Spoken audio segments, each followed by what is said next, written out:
I don't know about all of you, but since Risk of Rain 2 hit its early access last Thursday, I have been playing it a ton and loving it a bunch too. For me, this game came out of nowhere. I was watching the PAX East stream for Borderlands, they showed this, thought it looked kinda cool, and tried it out the following day. I'm not really sure what it is about the game, I just have a lot of fun playing it, and that doesn't seem to be slowing down. The point being, I've been pleasantly surprised by the game, and I'm excited to see what comes of it moving forward. Anyway, in the day following the game's release, we got an official development update on Steam. Hopoo Games, the team behind Risk of Rain and Risk of Rain 2, is a very, very small team. It's got 3 members. The dev update was posted on the 30th of March by the Steam account Hopoo, who says to be speaking for the whole team. To be honest, I don't know which team member Hopoo is, so I'm just going to refer to them as Hopoo. And just a small disclaimer before we get into it and the content within this update, this was posted the day after the game hit early access. The content and thoughts expressed and written in this update are definitely subject to change, but it still offers valuable insight into what's going on with the game and what's in store for its future. So with that being said, just be sure to know that this stuff isn't all concrete, and anything mentioned, covered, or discussed in this that you're either excited for or disappointed about may still change. Okay, let's just jump into this. Before jumping into the 3 key sections, major points, minor points, and stuff that they are working on, the post starts by addressing the tremendous response the game received after hitting early access. It's a pretty humble opening where they mention that they were hoping for Risk of Rain 2 to sell half as well as the original Risk of Rain did.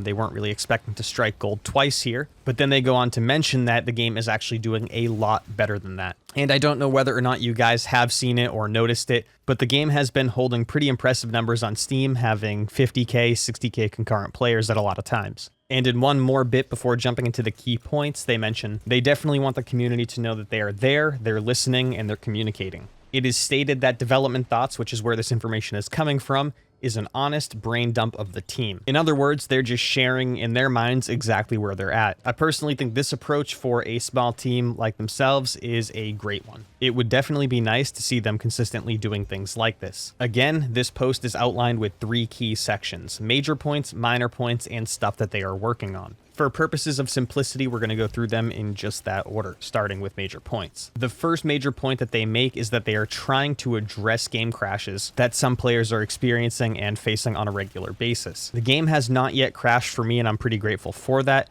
It does suck to know that some people are having game crashes, but it's good to know that they are aware of it and they are working on it. I think this is definitely an appropriate focus for major points. The second major point that they address is that they're trying to establish a customer support system, because what they currently have in place is helping players manually through Discord and DMs, and this is resulting in a lot of people not really getting appropriate customer service or kind of missing the opportunity to have support provided in the first place. They say will be updated once that's in place. It's also mentioned that they want to roadmap their post-launch support options for the game. It is stated that they'd like to know and share what the future of the game looks like, how frequent the patches will be, how frequent the content updates will be, etc. Again, though, the game is just an early access title. It's unclear how far away from actual launch the game is. I'm pretty happy with the state of the game right now, but I'm definitely, again, excited to see what they do with it. And finally, the last major point of the post, the team has already finished an update or a patch for the game. It's currently going through quality checks, and they're hoping it's available early this week, as in today, tomorrow, some other day. So yeah, that's pretty cool. Definitely be on the lookout for that. So the major points are pretty cool and pretty useful for us. I personally think that the minor points and the stuff that they're working on is kind of like the meat of this post. So I'm pretty excited to jump into this part. I do want to say before we jump into minor points that there are 15 of them. So for the most part, I'm going to share them with you guys by listing them and maybe offering a little bit of clarification on what they mean as well. They're currently happy with the progression rate for the classes in the game. In my mind, progression rate means leveling up, gathering items, gathering gear, etc. It's also stated that it's a little bit faster than intended, but not by very much at all. In terms of game difficulty, they are happy with the medium difficulty or rainstorm, and they are also happy with the easy difficulty or drizzle. They mention that they have not seen enough gameplay or content on monsoon difficulty, which is the hardest. I haven't even tried it yet myself, but I might do that later on today. If any of you think you'd be interested in watching some monsoon difficulty gameplay on this particular channel, let me know and I will upload something. Next up, they mention that they are pleasantly surprised with people saying that performance is good. This leads me to believe they had not anticipated the game running too well on so many different sets of hardware, but it seems to be doing just fine. And I hope this means they feel there is room for optimization and even better performance down the road. I guess some people are also having really bad performance on high-end machines, and they're currently looking into why. They're happy with the current state of in-game decisions, this meaning the resource boxes or nodes that you sacrifice items to gain something in return. I have to agree, I don't use them too frequently, but it always seems like a fair and optional trade. It is also noted that they are willing to try brainstorming more decision points like this for future content.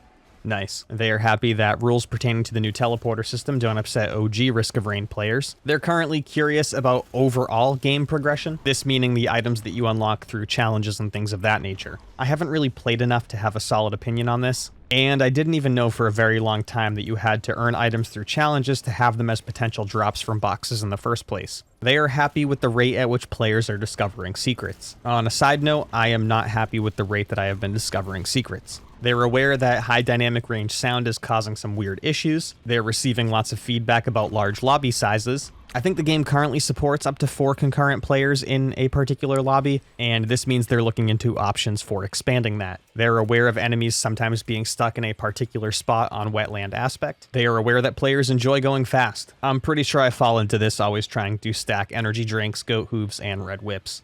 They mentioned that quick play lobbies sometimes have an insane wait time of 4,000 plus seconds. Just so you guys don't need to do the math yourselves, that amounts to over an hour of wait time. I kind of like playing solo anyway. They're aware of people sacrificing as much as they can to the 3D printer to get as many stacks of a particular item that they can. If you have not tried this yet, I highly recommend it. You can end up with a build that's extremely stupid in a very great way. Players are also apparently doing this with the Shrine of Order, but I think the Shrine of Order just replaces the items that you have with other random items. Up next is probably my absolute favorite note. They noted that people want to be able to automatically continue sprinting after rolling. I know this doesn't seem too huge, but this will make a big difference for me and apparently a bunch of other players as well. Being able to sprint, jump, and automatically return to sprinting, or sprint, do a shift mobility ability, and return to sprinting automatically would be really excellent. Because a lot of the times I jump and a lot of the times I'm using shift to get out of a dangerous situation, I'm just going to manually go back to sprinting anyway. I suppose a toggle option for this to give players the choice would be the best way to do it. And the last minor point note, they're aware that people do not enjoy getting blasted by enemies as soon as they enter a stage. If you guys have been to some of the later stages in the game, you are likely aware that you can spawn in and get killed instantly. Sometimes the area that you spawn in has multiple bosses right there waiting for you, and it is relatively unpleasant. But that is it for all of the minor points within this post. There are a bunch of them, and I think they covered a good bit of stuff. Let me know what you think about them, as I'm pretty sure I'll be able to respond to 100% of the comments on this video. Anyway, the final section in this post is also really great. This section outlines stuff that they are actually already working on. In a lot of ways, that makes it the most important section of this. First up, some players are ending up with corrupted save files. A corrupted save file will prevent you from being able to play the game, and chances are the only workaround right now is to actually delete your save file and start over again. This was obviously a high priority issue for them, and they believe it's going to be addressed and fixed in the patch that's coming out early this week.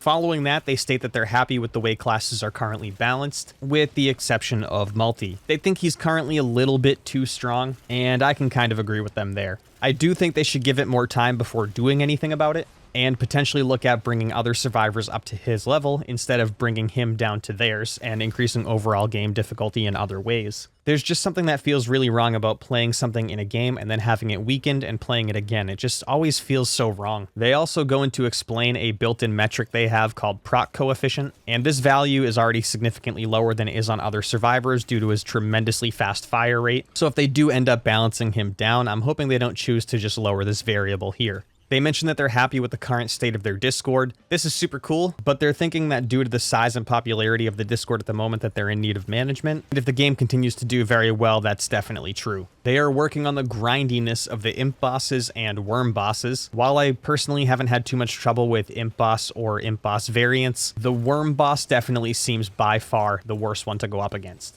I had a really great run going for a very long time yesterday as the engineer, and I'm not really sure what it was called, but it was like a lightning form magma worm, and that thing obliterated me. Not really too salty about it, it's just the worm fights always seem like the most difficult. They're aware of some cheated scores in Prismatic Trials, and hopefully we do get some fixes for this, because I think it's a good aspect of the game for when the new seeds are generated that all the scores are legitimate. This last bit is one of my favorites because it resonated really well, but it also addressed my issue. They wrote that they are very well aware that a lot of players are having a hard time finding the teleporter. I definitely fell into this category for a very long time, but after reading this post and having them mention that a lot of players aren't noticing the particle effects which would help them find the teleporter, I can find that thing anywhere now. So that's a quick tip. If you are having a hard time finding the teleporter, stop looking for the teleporter. Look for the particle effects in the air, which will be right above the teleporter and its location. I promise, just do this, you'll be good. And honestly, that's just a fix for now. They'll probably make it a lot easier to find in a coming update. That's everything from all key areas of this post. In closing, it is said, please let us know if we missed anything.